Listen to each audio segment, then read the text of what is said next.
They took my children.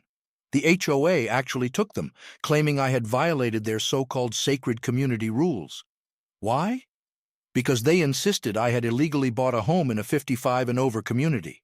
Except I hadn't. My lawyer proved my property was outside their authority. But the HOA had no idea who they were messing with. I am not just any homeowner. I am a federal judge, and they just made the biggest legal mistake of their pitiful existence. How far would you go if the HOA took your family? Welcome to my channel. If you love unbelievable HOA revenge stories, hit that subscribe button, because this one is wild. The day began like any other. Coffee brewing, the smell of toast filling the kitchen, and my two children, Alex and Sophie, excitedly talking about their upcoming soccer tournament. I was going over case notes for a federal court session when I heard the unmistakable sound of papers being pushed through my mail slot. Another letter from the HOA. I sighed, expecting a petty complaint about grass length or mailbox color. But as I opened the letter, my breath stopped. Final warning. You are violating HOA residency rules. Immediate eviction required. All unauthorized residents must leave within 24 hours. Failure to comply will lead to further action. Unauthorized residents? I reread the words, my heart pounding. My home, a lovely 3-bedroom colonial, was clearly outside their community boundaries. When I bought it, my lawyer confirmed it wasn't subject to their HOA jurisdiction. I even had county zoning maps to prove it. Yet they insisted I broke their age restriction rule forbidding anyone under 55 from living in the neighborhood. I threw the letter on the counter and grabbed my phone. "Elliot, we have a problem," I said as soon as my attorney answered. "We went over this during closing," Elliot assured me. "Your house is not under HOA jurisdiction. It's just a scare tactic. I'll send a cease and desist letter today." That should have ended it. Just another minor annoyance, a typical HOA power grab. But I underestimated how far those people were willing to go. The next day I came home to a terrifying silence. No laughter, no video game sounds, no clinking dishes, just silence. Fear gripped me. "Alex? Sophie?" I called, rushing inside. The house was empty. My stomach dropped as I spotted their backpacks near the door, untouched from the morning. Their sneakers were neatly lined up still. Something was terribly wrong. I pulled out my phone and called my son, straight to voicemail. My daughter's phone went to voicemail too. My panic turned icy. I tried calling their friends' parents. No one had seen them. My hands trembling, I dialed 911. The dispatcher's voice was calm but firm. "Sir, are you reporting missing persons?" I managed to say, "Yes, my two children. They're missing." The next 2 hours were a blur. Police arrived, scouring the house, repeatedly asking the same questions. "When was the last time you saw them? Did you notice anything unusual? Any enemies?" As a federal judge, I had plenty of adversaries, but no criminal had ever dared threaten my children. Then one officer approached my mailbox, holding up another HOA letter, taped to my front door. His expression changed from confusion to horror. "Sir, did your HOA just admit to taking your children?" he asked in disbelief. I exhaled sharply, hands shaking. "Yes, and they have no idea who they just messed with." The search began immediately as officers canvassed the neighborhood, questioning HOA board members. But suddenly, no one seemed to know anything. My neighbor, Mrs. Harper, an elderly woman who always brought cookies for my children, pulled me aside. "Judge, I saw something odd this morning," she whispered, glancing nervously around. "2 men in suits, strangers, showed up at your house after you left. Your kids got into a black SUV. They didn't look scared, but they didn't look happy either." My heart pounded. "Where did they go?" "Toward the HOA clubhouse," she said quietly. "At first I thought maybe it was an after-school event, but now—" Her voice faltered with fear. That was enough. I turned to the officers. "We're going to that clubhouse now." Escorted by police, I stormed into the HOA's grand office. Karen Wills, the self-appointed president of this power-hungry regime, sat behind a huge mahogany desk, smiling like a sly serpent. "Ah, Judge Carter, I was expecting you." she purred, adjusting her pearl necklace. "How dare you!" I slammed the letter on her desk, voice trembling with fury. "Where are my children?"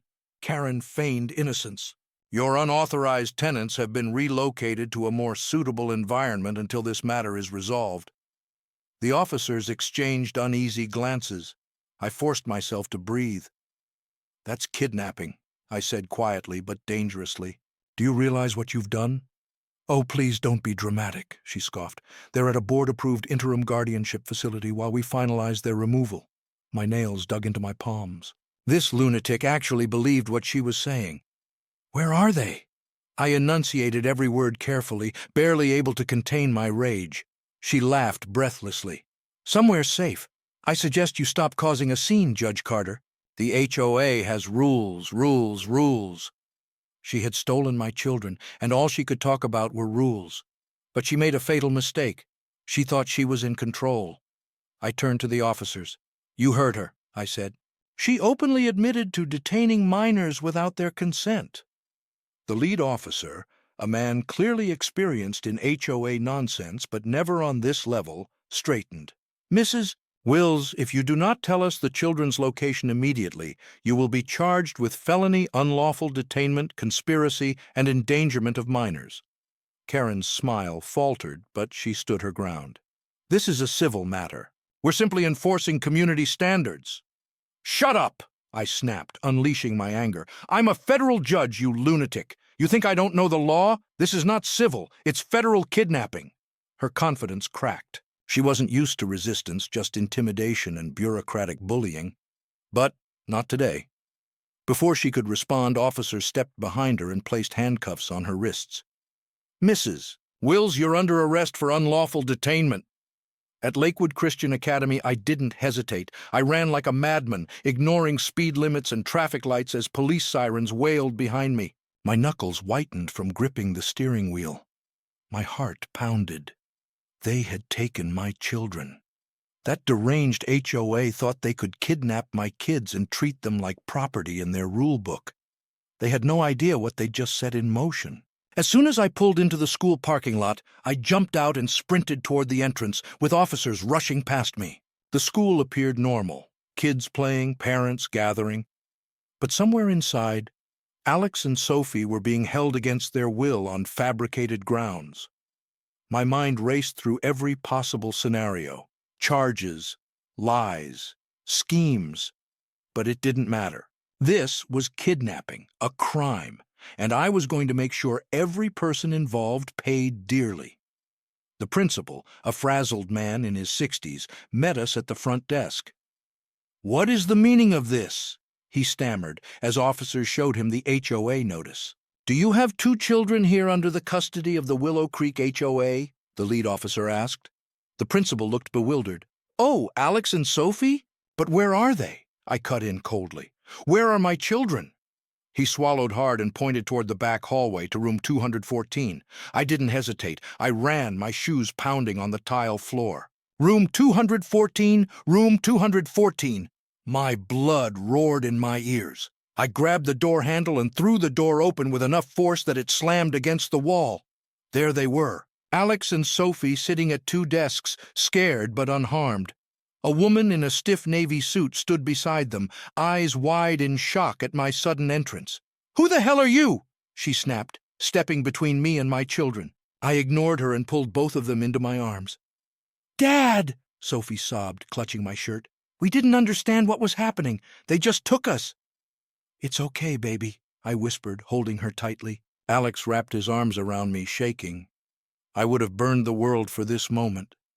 The woman cleared her throat, still clinging to the illusion of authority. "Mr. Carter," she said, "you have no right to be here. These children are under temporary HOA guardianship." "Shut up!" I snapped, voice low and venomous, freezing the room. An officer stepped forward. "Ma'am, step away from the children." She scoffed. "You don't understand. The HOA has legal grounds too. You are not the government. You are not the police. You have no legal jurisdiction over anything, and you absolutely do not have the right to detain minors," I said firmly. She tried to argue, but I turned to the officer. "Arrest her!" The lead cop didn't hesitate. "Ma'am, You're under arrest for unlawful detainment and conspiracy to commit kidnapping." "This is ridiculous!" she yelled as they handcuffed her and led her away. I shielded my kids as she screamed, "This is an outrage! We are a legal governing body." "No," I spat. "You're nothing but a glorified neighborhood watch with a power complex, and you're about to learn what real legal power looks like." The legal battle had begun. By the time I returned home, the HOA board members were already panicking. I could feel it in the air, in the nervous glances from neighbors, in the way HOA members suddenly pretended to have no involvement. But they weren't going to get away with it. Karen Wills, the arrogant HOA president, had been booked in county jail for kidnapping and conspiracy. Now I had bigger plans. I called Elliot, my attorney. "Get the paperwork ready. We're taking the HOA down," I said. "This isn't just a civil case," I paced my office. "I want criminal charges across the board: wire fraud, unlawful detainment, conspiracy, abuse of power, and racketeering." Elliot whistled low. "You're going for the jugular." "They took my kids," I said coldly. "They thought they could get away with it. I don't want fines. I want them destroyed." The next morning I filed a federal lawsuit against the Willow Creek HOA. The charges were fierce. Every board member who had approved my children's removal was named in the suit, hit with federal offenses that would keep them tied up in court for years. Then I pushed further. Karen and her cronies never expected I had access to judicial tools beyond their imagining. I subpoenaed every financial record, bank statement, email, and so-called legal bill from their HOA files, and what I uncovered was magnificent. They had been embezzling residents' money for years. Fraudulent fines, fake maintenance fees, shell companies funneling money into board members' personal accounts.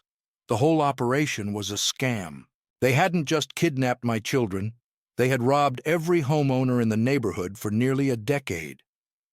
2 days later, Elliot called, barely able to hold back laughter. "You won't believe this," he said. "Karen's lawyer just called. She wants to plea. She'll admit to kidnapping if we drop the financial fraud charges." I smirked. "What's her offer?" "Drop the fraud and keep the kidnapping admission." I laughed darkly. "Absolutely not. I want them all behind bars." 2 weeks later, the entire HOA unraveled. Every board member faced multiple indictments for fraud, conspiracy, and unlawful detainment. Karen was sentenced to 15 years in federal prison. The HOA itself was permanently disbanded. Every illegal fine issued was refunded with damages. I sat on my porch, sipping coffee, watching my children play in the yard, knowing no HOA would ever threaten another family. "They tried to take my kids, but they forgot who I am, and I made them pay." The aftermath rocked the neighborhood, residents whispered. News crews camped outside the once pristine HOA clubhouse. Remaining board members scattered like cockroaches exposed to light. But I was not done. Years in courtrooms had taught me criminals try last-minute power grabs. They were not going down quietly. First came the smear campaign. Flyers appeared on doorsteps accusing me of misusing judicial power to unfairly attack the HOA. Online forums filled with posts calling me a dangerous tyrant who disrespected community rules. A handful of die-hard HOA loyalists, a group of retirees who probably framed their violation notices like medals, claimed the board had their best interests at heart. But the truth was clear. The HOA kidnapped children and fraudulently drained an entire neighborhood. It would have been laughable if it weren't so pathetic. They had lost, and I was determined to keep them down. A week after Karen's arrest, I received an email from the HOA's last remaining legal counsel, Brent Holloway, a desperate, sniveling lawyer. The subject line read, "Settlement Proposal for HOA Reformation." I laughed as I read. They wanted to reinstate the HOA, claiming Karen had acted alone and that the HOA was essential for community integrity. They offered to drop all fines, refund some stolen money, and never meddle in my family's life again if I withdrew my lawsuit. I stared at the screen, then calmly forwarded the email to Elliot with my response. Not only did I reject their offer, but I was filing a motion to freeze all HOA funds, blocking them from using stolen money to fund their legal defense. Within hours, a judge approved it. Every last cent in the HOA's accounts was frozen. That was the final nail in the coffin. The board was now powerless. They couldn't hire lawyers, issue fines, or even pay their electric bill. The HOA was bankrupt. Then the foreclosures began. When you commit years of financial fraud, the government wants its money back. The IRS stepped in. The county tax office launched an investigation. Board members' personal accounts were audited, and unsurprisingly, all had been skimming money for years. Karen had been paying herself a secret salary from HOA funds. The vice president funded his vacation home with community fees. The treasurer laundered money through bogus maintenance contracts. It was a spectacular disaster. Civil suits piled up as wronged residents demanded restitution. One by one, former board members' homes went to auction. That's when I made my final move. The HOA had spent years terrorizing neighbors, manipulating rules, and extorting thousands. Now they were vulnerable, and I knew how to finish this fight. I called Elliot. "How many board members have been forced to sell their homes?" I asked. After quick math, he said, "At least 7. I smiled. "I want to buy them." My plan was simple: own their legacy. I wasn't just going to dismantle the HOA, I was going to erase it. Quietly, with Elliot's help, I funneled my earnings into real estate investments, scooping up every foreclosure tied to former board members. Within 6 months, I owned most of the properties once controlled by the most powerful HOA figures. When I had enough homes, I called a neighborhood vote to permanently dissolve the HOA. The turnout was massive, and the vote passed with 92% approval. The remaining 8%, mostly die-hard HOA zealots, had no choice but to accept defeat. I watched the final meeting with quiet satisfaction. The HOA's official end was marked by the removal of the Willow Creek HOA sign at the neighborhood entrance. I personally hired a demolition crew to tear it out and watched as it was crushed to rubble. No more fines, no more abuse of power, no more entitled board members controlling everyone's lives. My neighborhood was finally free. And Karen, she was no longer smiling. She pled guilty for a reduced sentence but still faced 8 years behind bars. The rest of the board received sentences for conspiracy, fraud, and embezzlement. Now every one of them carried a criminal record. No HOA, no power, no future in our neighborhood. The next morning, I sat on my porch with a cup of coffee, watching my kids play, finally safe from the madness that had haunted us for so long. Sophie laughed, kicking a soccer ball to Alex, who smiled as if nothing had happened. A deep satisfaction settled over me.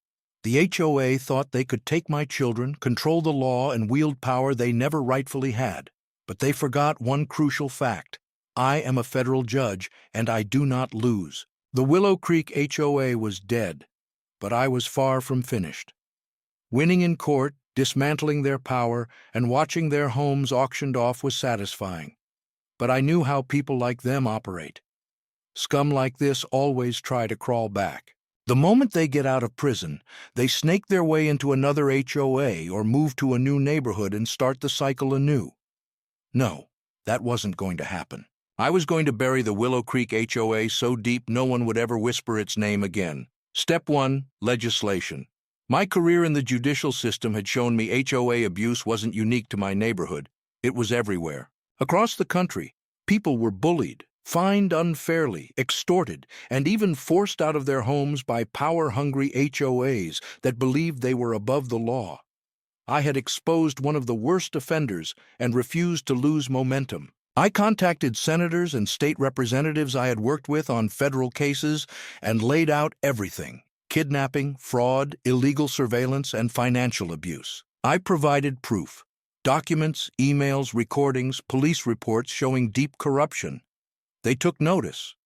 Within a month, I testified in front of packed legislative hearings about systemic HOA corruption and the damage unchecked power caused. I called for stronger legal oversight, caps on fines, mandatory external audits, and criminal liability for board members abusing power. The result? New laws, the HOA Accountability Act, which stripped HOAs of unchecked powers they had enjoyed for decades. No more absurd fines, no more shady accounting, no more HOA kingdoms. They would be watched, regulated and prosecuted if they crossed the line.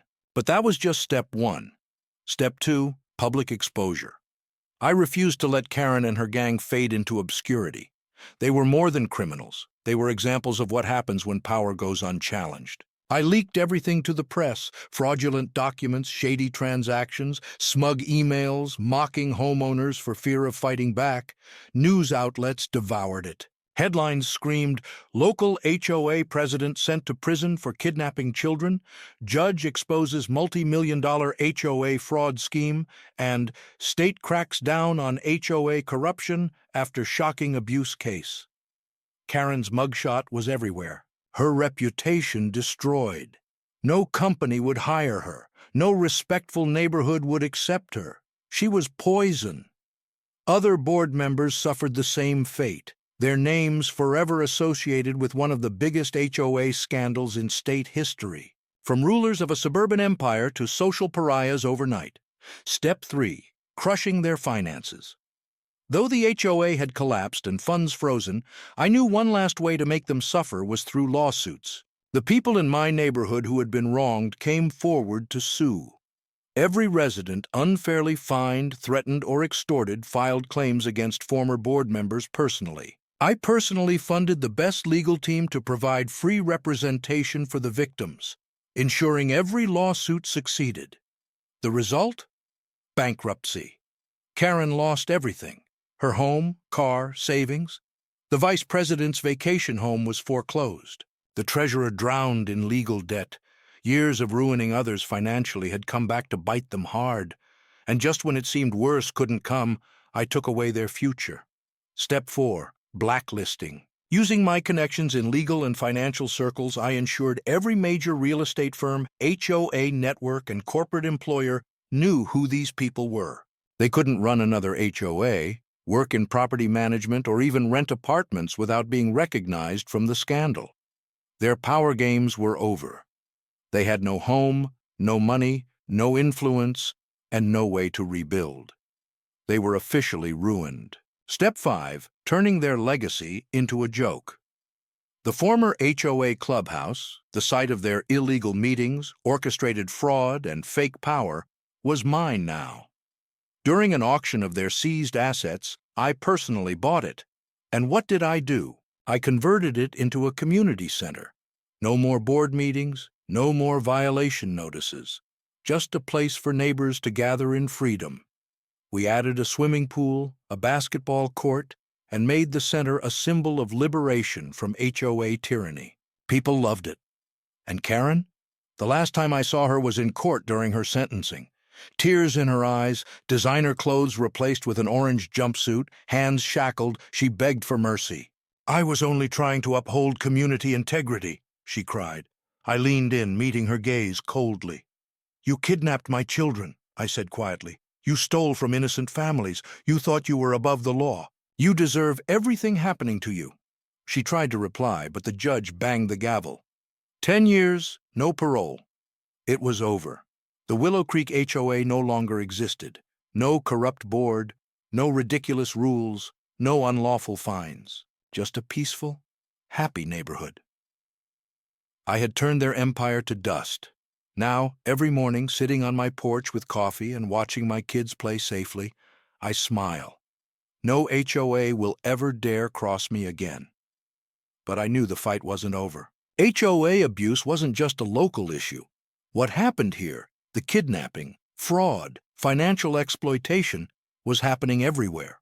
Homeowners nationwide were bullied, extorted, and manipulated by the very groups meant to protect them. I had destroyed one of the worst HOAs, but that wasn't enough.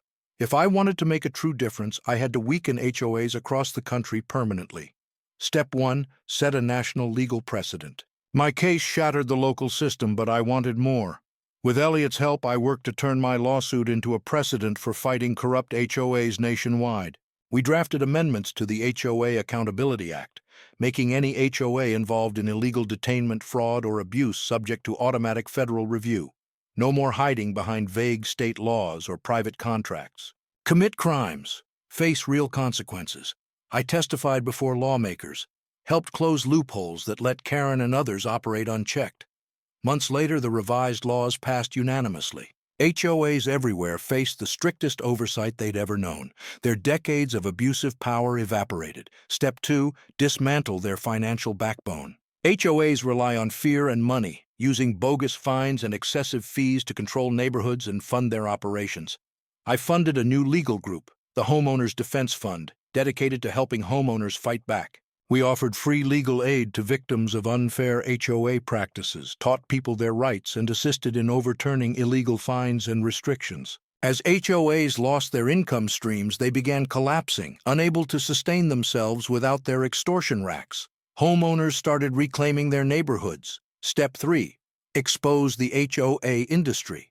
This wasn't just small HOA boards with power-hungry retirees. Massive corporations ran and funded many HOAs, lobbying for weaker laws and pocketing vast sums through fraudulent schemes. For years, they hid behind legal protections, sealing their finances with private contracts.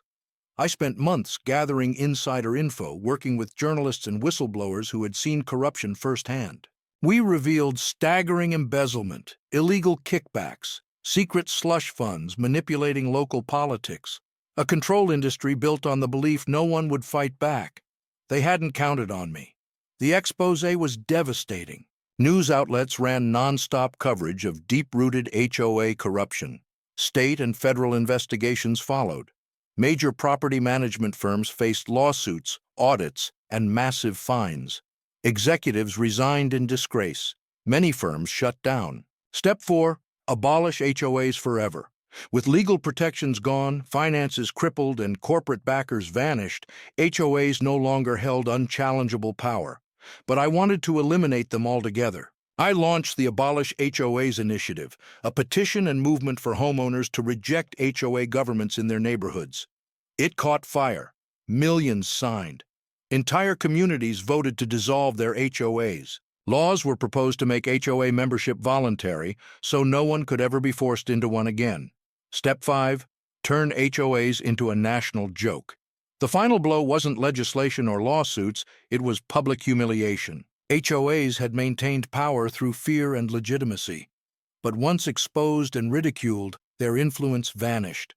Late-night shows mocked them endlessly. Memes about insane HOA rules flooded the internet. Documentaries about their corruption and downfall became highly watched films. Admitting to be an HOA president became social suicide. The once dominant rulers of suburbs were now laughed at, powerless, and forgotten. That was the real victory. 1 year after Karen Wills's sentencing, I got an email from a former HOA board member I had helped take down. It was short, pathetic, desperate. I lost everything. I can't get a job or rent a place. I need help. I stared at the screen, recalling the arrogant woman who tried to take my children and ruin lives. Then, without hesitation, I deleted the message. She made her choices. Now she lives with the consequences. I leaned back on my porch, watching my children run freely across the yard, safe, happy, and unafraid. I knew HOAs would never terrorize another family again, and if they tried, they would answer to me. Because I am not just the man who destroyed the Willow Creek HOA. I am the man who